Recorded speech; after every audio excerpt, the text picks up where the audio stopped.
In this tutorial, we're going to dive into the basics of the remainder operator in JavaScript.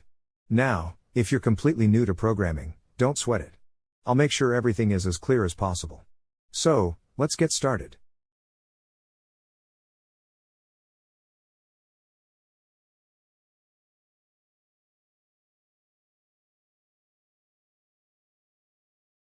Now, what we've done here is pretty simple. We've declared two variables, a and b, and assigned them the values of 10 and 3 respectively. Then, we've used the remainder operator, which is the %, to find the remainder of a divided by b. This is stored in our remainder variable. Finally, we print the result using console.log. And there we have it. Our console outputs the remainder of 10 divided by 3 is 1. This is because when 10 is divided by 3, the quotient is 3 and the remainder is 1. Now, let's compare this to the division operator to understand the difference.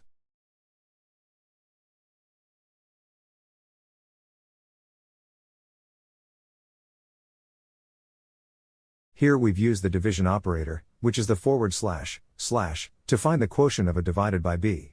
This is stored in our quotient variable, and then we print the result.